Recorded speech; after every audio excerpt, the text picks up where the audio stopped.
Sveiki, šiandien parodysime, kaip pasigaminti alų namuose, kurį gavote dovanų arba įsigijote. Tai pradžioje išsipakuosime, pasižiūrėsime, ar visko turime.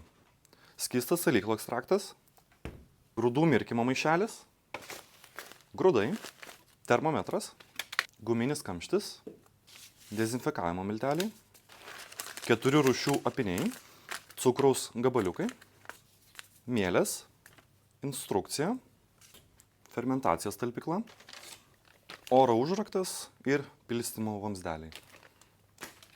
Šiame rinkinyje yra viskas, ko jums reikės pasigaminti savo alų namuose. Jums tik reikės dar papildomai iš savo virtuvės didelio puodo 50 litrų, vidutinio puodo 2 arba 5 litrų, kiaurasamčio, piltuvėlio ir geriamo vandens. Taigi, pirmame etape grūdų mirkyme mums reikės grūdų, mirkymo maišelio ir 12 litrų puodo. Jį galite įsigyti pas mus svetainėje.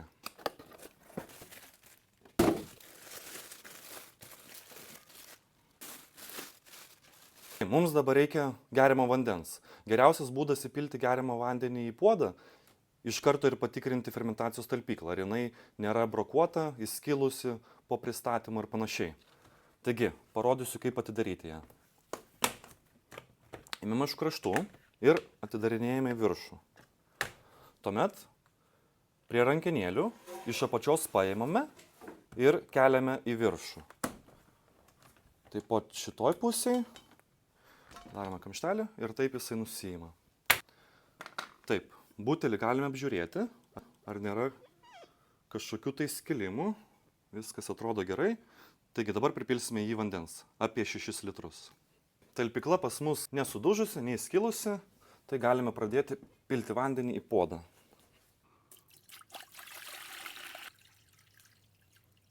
Pradėsime šildyti vandenį. Vandenį mums reikės pašildyti iki 73 laipsnių. Kad patikrinti laipsnius, naudosime termometrą. Įjungiame ir paliekame kokias geras 15 minučių, uždarę dangtį. Kol puodas šyla, susibersime grūdus į mirkymo maišelį.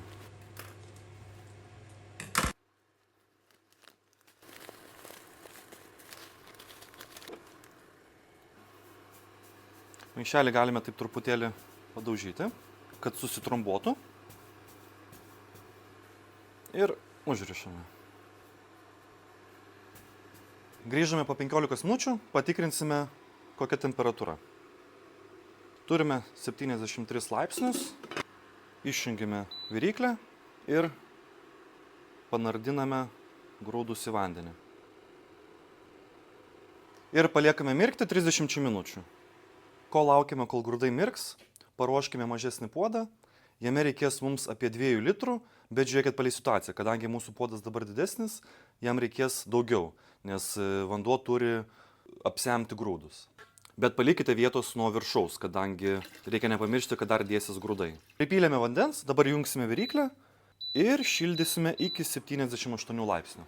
Karts nuo karto ir pažiūrime didįjį puodą, kaip temperatūra laikosi, nes mes turime pusę valandos išlaikyti apie 72 laipsnius. Jeigu matote, kad labai greitai vėsta, galima apsukti rankšluosčiu. Mūsų atveju turim 71,5, tai kaip ir viskas gerai. Patikrinsime vandens temperatūrą. Turime 78 laipsnius, todėl viryklį išjungsime. Praėjo 30 minučių, vanduo mažajame puode pašilo, 78 laipsniai. Dabar mes turime grūdus įmerkti į mažąjį puodą. Paimame grūdus, atsargiai karštą, putėlį taip pat pamaišome, ištraukiame ir leidžiame truputį nuvarvėti.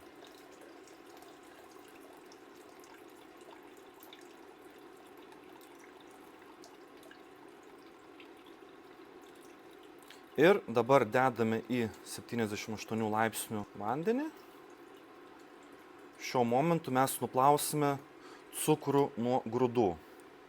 Taip turėsime daugiau cukrus, kuris reikalingas alaus gamyboje. Tiesiog įkišame ir iš esmės ištraukiame.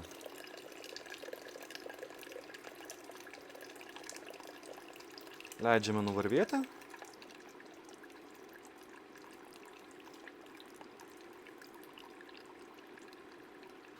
Grūdai iš esmės nuvarvėjo, dedame į indą. Jiems leidžiame biškį atvėsti, nes maišelis mums bus dar reikalingas. Tai reikės grūdus išimti ir maišelį išplauti, nes jis bus reikalingas mums apynių virimui. Dabar iš jūsų turimo mažojo puodo mes įpilsime į didįjį puodą.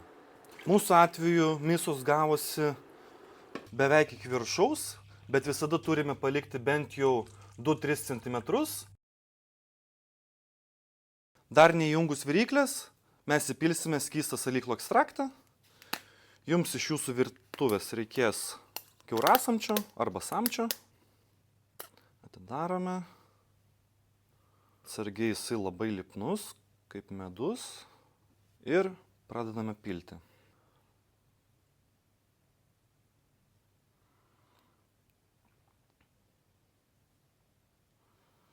Išplovus indelį, dar kartą gerai pažiūrime, ar nėra ant dugno likučių. Gerai išmaišome. Kaip ir pas mus viskas gerai, tai galime įjungti viryklę. Uždengsime mes dangtį ir lauksime, kol puodas pradės truputėlį kunkuliuoti.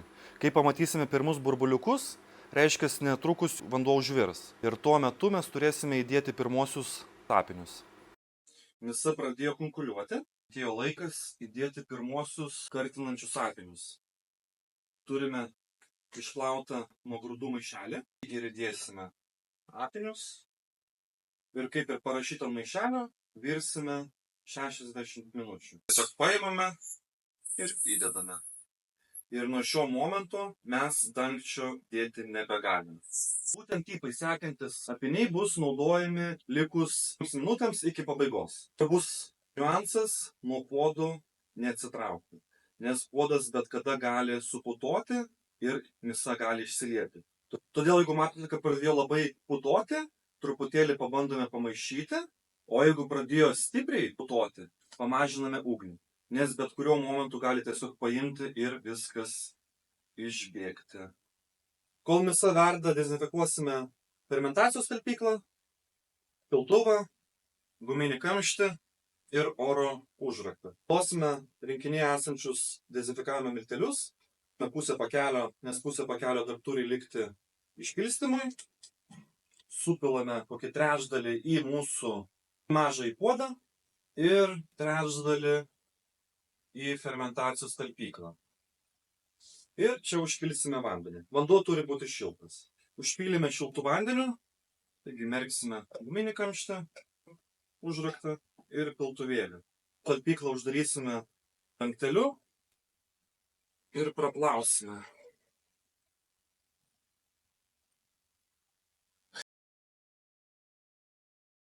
Iki virimo pabaigos liko 5 minutės. Įdėsime dabar aromatinius apinius. Misai baigus virti, ištrauksime apinius, šiek tiek nuvarvinsime ir maišelio mums dar reikės. Mes turime išplauti apinius, bet čia skirta tik tai ypai. Kitoms alaus rūšims taip nereikia. Išsiplovėme maišelį, įdėsime aromatinius apinius.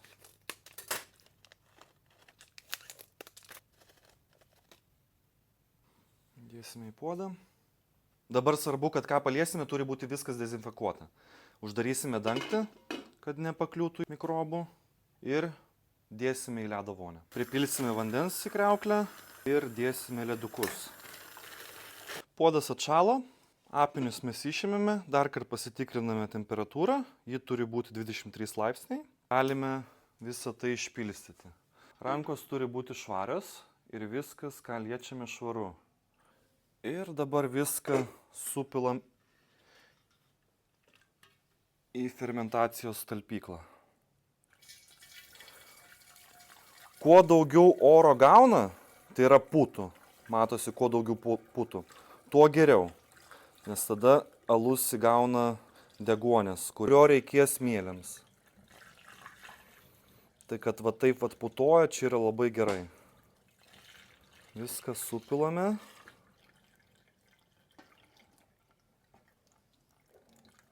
Matom, kad trūksta iki nurodytos linijos 11,5 litro, todėl mums dar reikia užpilti geriamo vandens.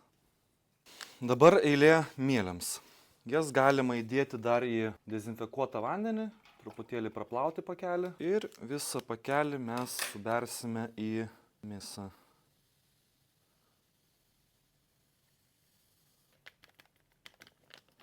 Paimsime guminį kamštį, įkišime ir paimsime pripylę vandens oro užraktą. Oro užraktas turi būti plius minus apie pusę pripildytas. Pažiūrim, jeigu per daug nupilam, įdedam jį į guminį kamštį. Jeigu guminis kamštis nelaiko ir tarkim iššoksta, mums dabar gerai įsidėjo, bet jeigu jis nelaiko, su popieriniu rankšluosčiu jį nuvalom.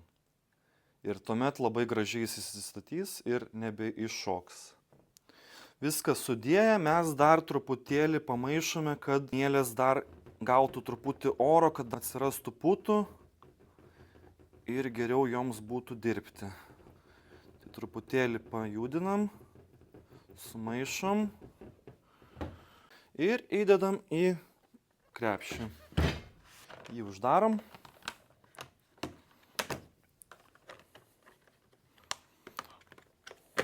Ir paliekame savaitį. Pirmos 2 dienos bus aktyviausios, labai burbuliuos, po to nusiramins, bet visą laiką reikia stebėti procesą, kad burbuliuotų. Jeigu nustojo, pabandykite nunešti į šiltesnę patalpą. Fermentacija turi trukti mažiausiai 1 savaitę. Jeigu matote, kad nustojo burbuliuoti, vis tiek turite palikti. Jeigu po 5 dienų nustojo burbuliuoti, turite vis tiek palikti plius minus apie 7 dienas. Grįžome po savaitės, alus jau išsifermentavo. Pradėsime paskutinį etapą išpilstymo į butelius. Pradėsime nuo dezinfekavimo, panaudosime mūsų likusius pusę pakelio dezinfekavimo miltelių, juos supilsime, išsimaišysime šiltame vandenyje ir panardinsime įrangą į vandenį. Automatinė pompa, vamzdelį, žarnelę ir taip pat mūsų surinktus butelius. Mes naudosime litrinius, juos taip pat panardiname, uždarome, gerai pakratome, atidarome, išpilame ir taip su visais. Surinksime automatinę pompą. Sujungiame vamzdelį su žarnele ir automatinę pompą. Geriausia yra dar prapumpuoti vidų.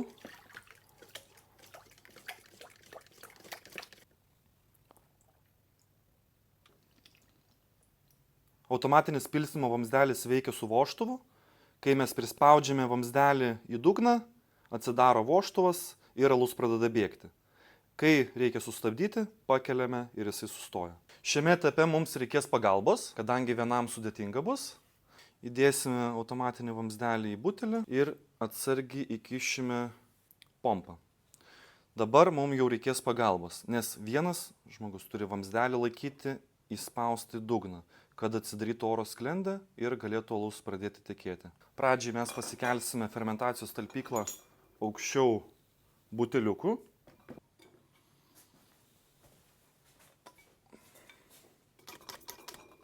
Svarbu, kad oro pompa nebūtų iki pat dugno, kad nepatektų mielės. Buteliuką pripildome iki 90%, kad po to jisai nesprogtų. Ir taip pripildome visus butelius.